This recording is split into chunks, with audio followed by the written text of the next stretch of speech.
নমস্কার, good morning. তোমরা দেখছো তোমাদের প্রিয় channel exam guide by Nitu. বন্ধুরা, এসএসসি এমটিএস জিকে ক্লাসে তোমাদেরকে জানাই স্বাগত। তোমরা যারা এবছর এসএসসি এমটিএস পরীক্ষা দেবে, তোমাদের জন্যই আমি নিয়ে এসেছি 2024 সালে এসএসসি এমটিএস পরীক্ষায় এসে যাওয়া সাধারণ জ্ঞানের প্রশ্ন নিয়ে এই বিশেষ ক্লাস।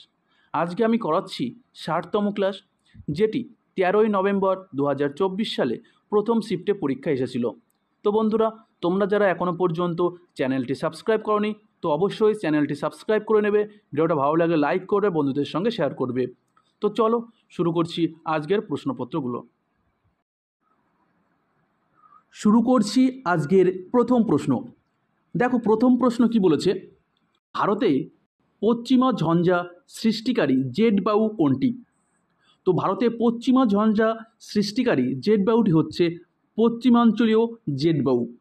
অপশন বি, পশ্চিমাঞ্চলীয় জেট বায়ু। দেখো, এই পশ্চিমা ঝঞ্ঝার ফলে কি হয়, শীতকালে প্রচুর পরিমাণে বৃষ্টিপাত হয়। Aparna Satheesan National Institute of Classical Dance দ্বারা 2021 সালে অভিনন্দন সরোজা জাতীয় পুরস্কার প্রাপক। তিনি কুচিপুড়ি এবং ড্যাশ নৃত্যের পারদর্শী। তো অপর্ণা সতীশান কুচিপুড়ি এবং আর অন্য কোন নাচের সঙ্গে যুক্ত ছিলেন? তো তিনি ভারতনাট্যম নাচেও কিন্তু পারদর্শী ছিলেন। তো অপর্ণা সতীশান কুচিপুড়ি এবং ভারতনাট্যম উভয় নাচের সঙ্গেই কিন্তু যুক্ত ছিলেন বা পারদর্শী ছিলেন।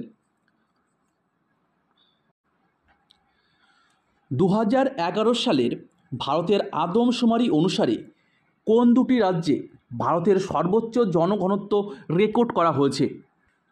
তো ভারতের সবচেয়ে ঘনত্ব বিশিষ্ট দুটি রাজ্য হচ্ছে বিহার এবং পশ্চিমবঙ্গ। বিহার এবং পশ্চিমবঙ্গ, ঠিক আছে, যেখানে ভারতের জাতীয় জনঘনত্ব হচ্ছে 382। ভারতের জাতীয় জনঘনত্ব হচ্ছে 382 জন প্রতি বর্গ কিলোমিটারে। আর সবচেয়ে বেশি জনঘনত্ব রয়েছে বিহারে, তারপরে পশ্চিমবঙ্গে। আর জনঘনত্ব সবচেয়ে কম অরুণাচল প্রদেশে। অরুণাচল প্রদেশের জনঘনত্ব সবচেয়ে কম। পশ্চিম মধ্য রেলওয়ে জোনের সদর দপ্তর কোথায় অবস্থিত? তা চিহ্নিত করো। তো পশ্চিম মধ্য রেলের সদর দপ্তর জব্বলপুর। Option A, Jabalpur. পশ্চিম মধ্য রেলের সদর দপ্তর জব্বলপুরে অবস্থিত।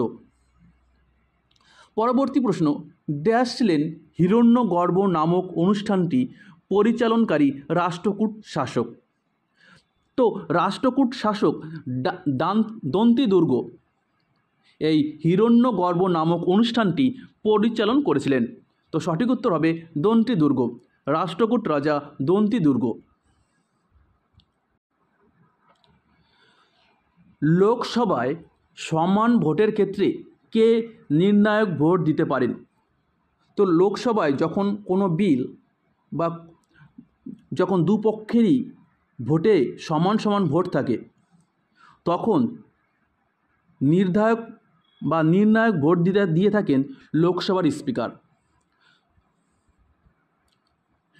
যখন লোকসভায় কোনো বিলের পক্ষে এবং বিপক্ষে সমান ভোট পড়ে, তখন এই লোকসভার স্পিকার এই নির্ণায়ক ভোট দিয়ে থাকেন। শ্যাম পিত্রদার আত্মজীবনীর নাম কি? তো শ্যাম পিত্রদার আত্মজীবনীর নাম হচ্ছে dreaming big my journey to connect India. Dreaming big my journey to connect India, এটা হচ্ছে শ্যাম পিত্রদার আত্মজীবনী। নিম্নলিখিত কোন তারিখে ব্রিটিশ সাম্রাজ্য ভারতের গণপরিষদের কাছে তার ক্ষমতা হস্তান্তর করেছিল? তো ব্রিটিশ সাম্রাজ্য 15ই আগস্ট ব্রিটিশ সাম্রাজ্য ভারতের গণপরিষদের কাছে তার ক্ষমতা হস্তান্তর করে।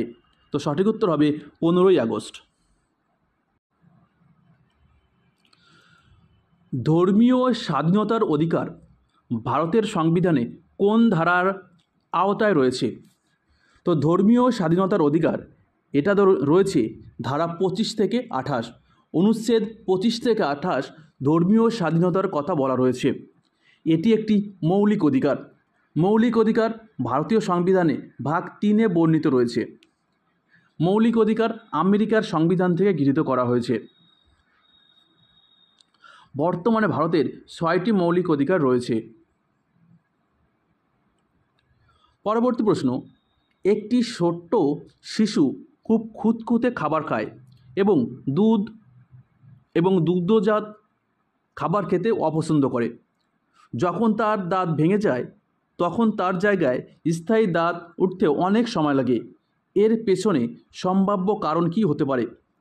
তো এর সম্ভাব্য কারণ হচ্ছে ক্যালসিয়ামের অভাব।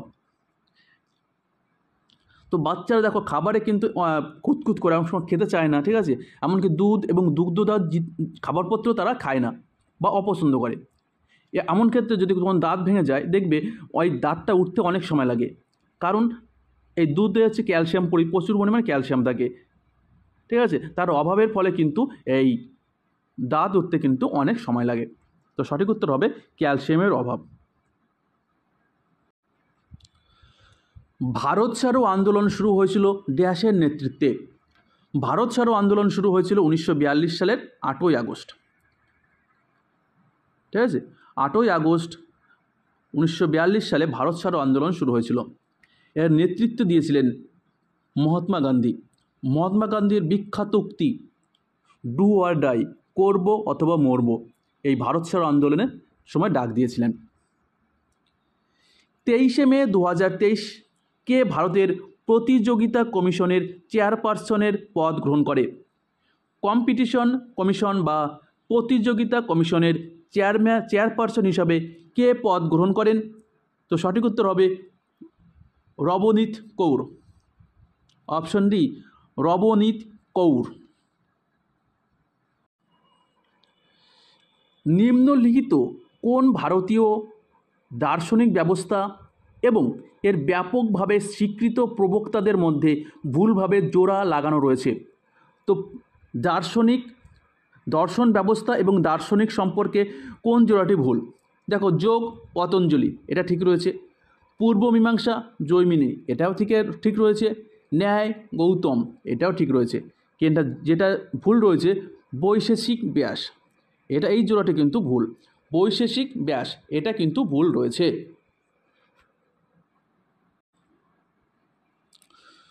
জনসাধারণের পণ্য সম্পর্কে নিম্নলিখিত কোন বিবৃতিটি সত্য?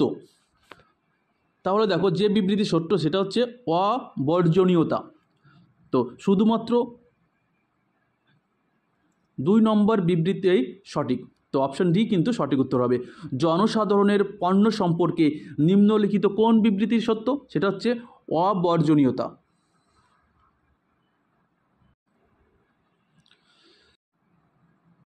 পরবর্তী প্রশ্ন, ঝাড়খণ্ড, উড়িষ্যা এবং পশ্চিমবঙ্গ অঞ্চলের লোকনৃত্য যা ইউনেস্কোর মানবতার অধরা সাংস্কৃতিক ঐতিহ্যের প্রতিনিধিত্বমূলক তালিকায় রয়েছে তা হলো কোনটি?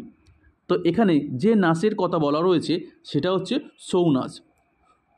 ছৌ নাচ এটি কিন্তু উৎপত্তি পশ্চিমবঙ্গের পুরুলিয়া জেলার। পশ্চিমবঙ্গের পুরুলিয়া জেলায় এই ছৌ নাচের উৎপত্তি। পশ্চিমবঙ্গের সাথেও ঝাড়খণ্ড এবং উড়িষ্যা রাজ্যেও কিন্তু সমানভাবে পরিবেশিত হয় এই ছৌ নৃত্য। 2023 সালের IBA মহিলা বিশ্ব বক্সিং চ্যাম্পিয়নশিপ ভারতে কোথায় অনুষ্ঠিত হয়েছিল? তো এটি অনুষ্ঠিত হয়েছিল নতুন দিল্লিতে। অপশন বি, নতুন দিল্লি। শুটিং প্রতিযোগিতায় ব্যবহৃত রাইফেলগুলি সাধারণত একক লোড করা হয় এবং ড্যাশ মিলিমিটার ক্যালিবার হয়ে থাকে, যা বন্দুকের ব্যারেলের ভেতরের ব্যাস। দেখো, শুটিংয়ের রাইফেলে কিন্তু একবারে কিন্তু একটা করে কিন্তু গুলি লোড করা হয়, ঠিক আছে। তো সেই বন্দুকের কত মিলিমিটার ক্যালিবার হয়ে থাকে? তো 5.6 মিলিমিটার। হরপ্পা সভ্যতার ভবন নির্মাণে কোন উপাদান ব্যবহার করা হতো না? দেখো, হরপ্পা সভ্যতার মানুষ লোহার ব্যবহার জানতো না, তো লোহা হয়ে যাবে সঠিক উত্তর। তো হরপ্পা সভ্যতায় ভবন নির্মাণে এই লোহার ব্যবহার কিন্তু করা হতো না। কারণ কি, হরপ্পা সভ্যতায় লোহার ব্যবহার জানা ছিল না। তো ভারত সরকার কোন সালে জাতীয় খাদ্য নিরাপত্তা আইন প্রণয়ন করে? তো ভারত সরকার 2013 সালে জাতীয় খাদ্য নিরাপত্তা আইন পাশ করে। ভারত সরকারের খাদ্য প্রক্রিয়াকরণ শিল্প মন্ত্রকের দেওয়া তথ্য অনুসারে জানুয়ারি 2025 পর্যন্ত এক জেলা এক পণ্য প্রকল্পের অধীনে কতগুলো পণ্যকে চিহ্নিত করেছে? তো 1102টি পণ্যকে চিহ্নিত করেছে। ঠিক আছে, 1102টি পণ্যকে কিন্তু এক জেলা এক পণ্য প্রকল্পের অধীনে চিহ্নিত করা হয়েছে। পৃথিবীর অভ্যন্তরে অবস্থিত টেকটনিক প্লেটগুলির আকস্মিক নড়াচড়ার ফলে সৃষ্ট কম্পন বা তরঙ্গ যা পৃথিবীর মধ্য দিয়ে এবং চারপাশে ভ্রমণ করতে পারে তাকে বলা হয় কি? তো তাকে বলা হয় ভূকম্পীয় তরঙ্গ। ঠিক আছে, তো পৃথিবীর অভ্যন্তরে অবস্থিত টেকটনিক প্লেটগুলির আকস্মিক নড়াচড়ার ফলে সৃষ্ট কম্পন বা তরঙ্গ যা পৃথিবীর মধ্য দিয়ে এবং চারপাশে ভ্রমণ করতে পারে তাকে বলা হয় ভূকম্পীয় তরঙ্গ। নিম্নলিখিত কোন চুক্তির ফলে মহাত্মা গান্ধী দ্বিতীয় গোলটেবিল বৈঠকে যোগদান করেছিলেন? তো গান্ধী আরউইন চুক্তির ফলে মহাত্মা গান্ধী দ্বিতীয় গোলটেবিলে যোগদান করেছিলেন। তো তোমরা বলবে গান্ধী আরউইন চুক্তি কবে স্বাক্ষরিত হয়েছিল? এটা অবশ্যই তোমরা কমেন্ট করে বলবে গান্ধী আরউইন চুক্তি কবে স্বাক্ষরিত হয়েছিল। পৃথিবীর অধিকাংশ বাস্তুতন্ত্রের শক্তির প্রাথমিক উৎস কি?